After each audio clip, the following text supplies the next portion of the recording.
From our Toronto studios, this is the Muslim News on Muslim Network TV. Assalamu alaikum, I'm Zahra Syed. Our top story tonight. Legal and civil society groups from around the world are backing a U.S. lawsuit against the President Joe Biden's administration for failing to prevent a potential genocide in Gaza.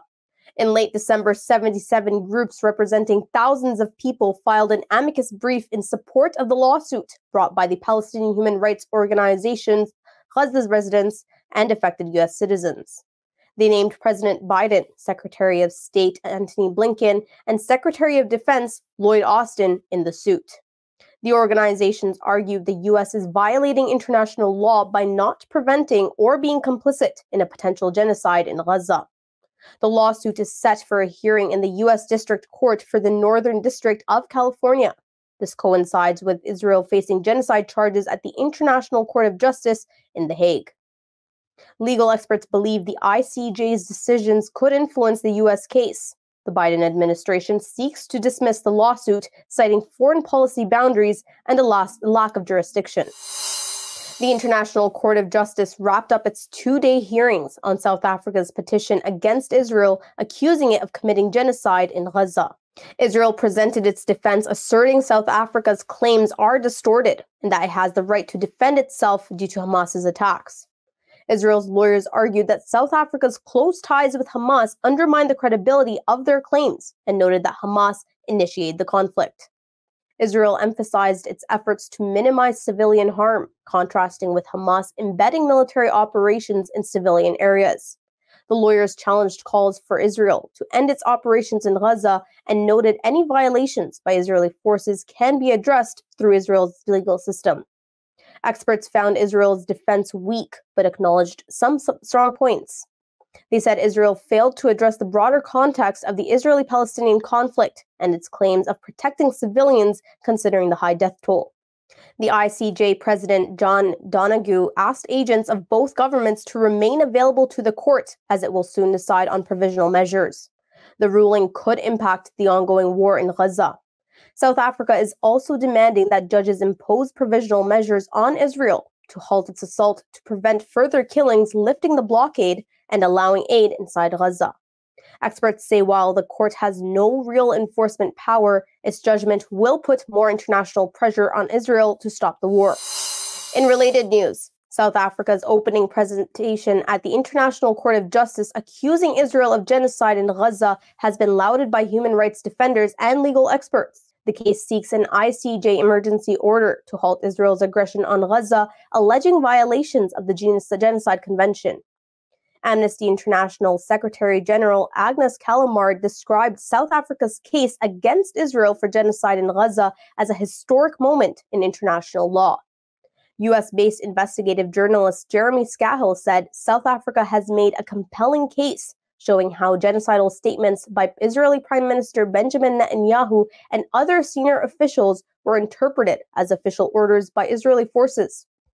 Author and former South African parliamentarian Andrew Feinstein said South Africa's presentation to the ICJ thus far has been exceptional, overwhelming, and devastating. He said South Africa's lawyers have done the non-racial, post-apartheid country proud. South African lawyers argued that Israel violated the Genocide Convention with its actions in Gaza, including killing and displacing Palestinians. An emergency order from the World Court would not be enforceable. However, it would represent major international embarrassment for Israel, which increasingly is isolated on the world stage. A growing number of nations, including Pakistan, Turkey, Malaysia, Saudi Arabia, Jordan, and Bangladesh, support South Africa's case. U.S. Congresswoman Ilhan Omar, along with 384 lawmakers from across the world, has demanded an immediate ceasefire in Palestine. Lawmakers from countries including the U.S., Canada, France, and the UK and Denmark called for the release of hostages and humanitarian aid access to Gaza. They emphasized the need to uphold international law and address human rights violations. Their call comes as South Africa presented evidence at the International Court of Justice, accusing Israel of genocidal acts in Gaza. Despite growing global appeals for a ceasefire, the Biden administration has maintained its support for Israel's actions. Progressive U.S. representatives, including Alexandria Ocasio-Cortez, signed the statement urging an end to the ongoing violence in Gaza with mounting casualties. National Security Council spokesperson John Kirby has confirmed high levels of hunger and starvation in Gaza and stressed food assistance is a top priority. Currently, only around 200 trucks per day are entering Gaza, a fraction of the 500 shipments before Israel's latest war on Palestine began in October. Kirby acknowledged the need for more efforts to address this issue and alleviate the suffering of the population of the people in Gaza. The humanitarian crisis in Gaza continues to escalate, with thousands killed and the UN warning of an impending famine. 2 more journalists have been killed in Israeli airstrikes on Gaza, bringing the death toll of journalists to 117, according to Gaza's media office. The 2 journalists killed in the latest strike are Fouad Abu Khamish and Mohammed Al-Thalathini. On Wednesday, the Palestinian Red Crescent Society said Abu Khamish, a volunteer photographer for the group, was killed along with 5 members, including 3 staff members, in an Israeli shelling. According to the media office and human rights organizations, the Israeli army deliberately targets Palestinian journalists to prevent them from reporting its crimes in Gaza. The number of journalists killed due to ongoing Israeli airstrikes on Palestine since October 7th has surpassed 109, which is the total number of journalists killed worldwide in 2021 and 2022. 10,000 children killed in Gaza in just 100 days. Details come after the break. Stay tuned and we'll be right back.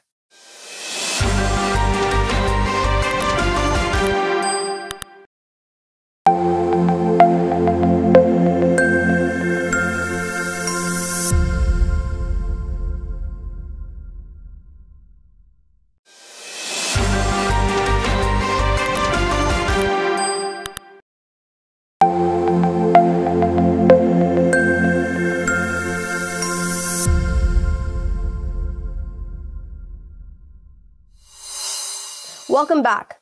The Palestine Health Ministry in Gaza reports more than 10,000 children have been killed due to Israeli airstrikes and ground operations in the region. This death toll has been recorded in under 100 days of relentless violence, with thousands more children missing and presumed buried under the rubble. The most recent data indicates about 1% of Gaza's child population, totaling 1.1 million, has been killed since Israel's latest war on Palestine began on October 7th. Survivors now endure life-altering injuries, burns, diseases, and insufficient medical care. Many children have lost their parents and loved ones and face uncertain futures.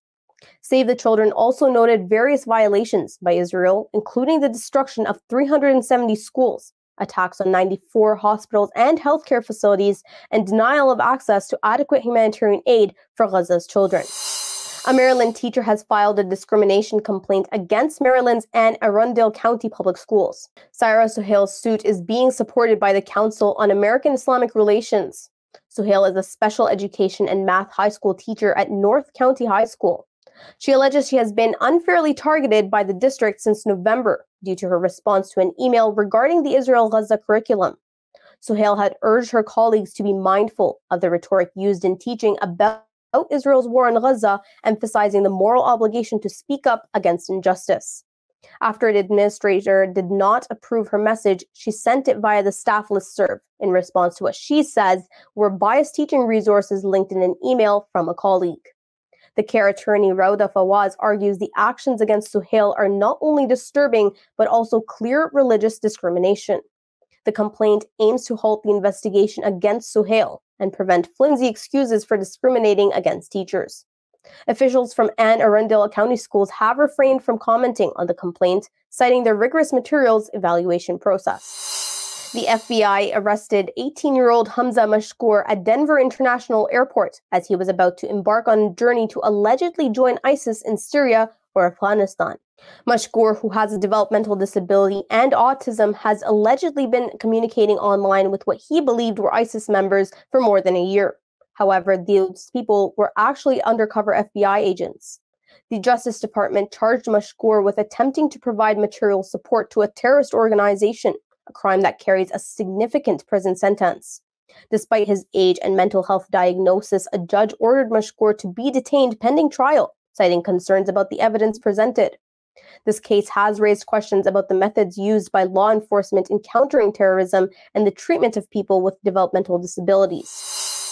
Attacks by the US and the UK targeting Houthi rebels in Yemen have drawn mixed reactions globally. The two nations conducted a total of 73 airstrikes in Yemen, killing 5 Houthi fighters. NATO expressed support for the airstrikes, emphasizing their defensive nature and the need to preserve freedom of navigation in vital waterways. It called for an end to Houthi attacks and urged Iran, which supports the Houthi forces, to take responsibility. Russia, on the other hand, condemned the strikes, saying they violated international law and exploited a UN Security Council resolution. France called for an immediate end to Houthi strikes on commercial vessels, while Germany aimed to de-escalate tensions in the Red Sea region. The Netherlands supported the US and the UK actions, emphasizing the right to self-defense and free passage. Meanwhile, Oman denounced the military action from friendly countries, calling it dangerous. Saudi Arabia called for restraint and avoiding escalation and said it was monitoring the situation with great concern. Turkish President Recep Tayyip Erdogan condemned the strikes and said the US and the UK are trying to turn the Red Sea into a sea of blood. Opinions in the US were divided. Senate Republican leader Mitch McConnell welcomed the operations as a response to Houthi attacks, while Democratic Representative Ro Khanna called for congressional authorization. British MP Jeremy Corbyn labeled the action as reckless, and MP Diane Abbott criticized the lack of parliamentary approval. The World Health Organization has recorded nearly 10,000 COVID-19 deaths by the end of December 2023, and a 42% increase in hospitalizations in about 50 countries. The deaths occurred mainly in Europe and North and South America. The WHO Director General Tedros Ghebreyesus expressed concern about the impact of vacation events and the highly contagious Omicron variant on transmission. Though the number of deaths is below the peak levels of a pandemic, Tedros described it as unacceptable. He called on governments to maintain surveillance and ensure access to treatment and vaccines. The Omicron variant, particularly the JN.1, is now the most widespread worldwide, although current vaccines offer some protection. WHO experts have also noted an increase in respiratory illnesses and called for vaccinations, mask wearing, and proper ventilation.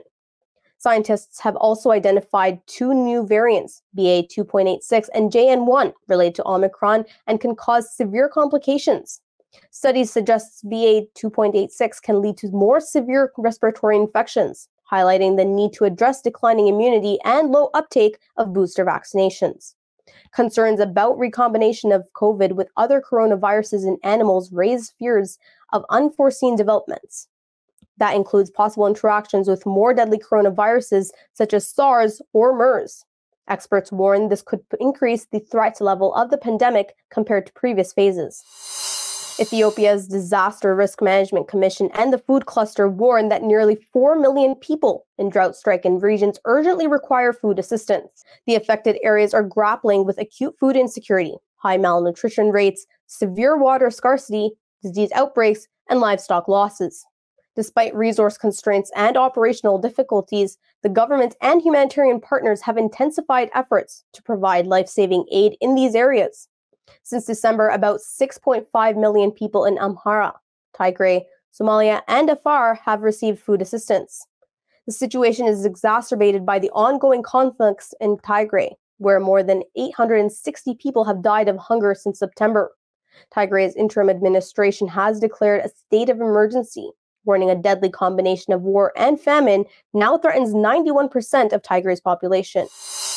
In 2023, the world's oceans experienced unprecedented warming, setting alarming records in sea surface temperatures and ocean heat content. A recent study published in Advances in Atmospheric Sciences reveals that the upper 2,000 meters of the ocean warmed by a staggering 15 zettajoules compared to 2022. Scientists measure heat in joules. The amount of heat in the oceans is so large, it is reported in zettajoules.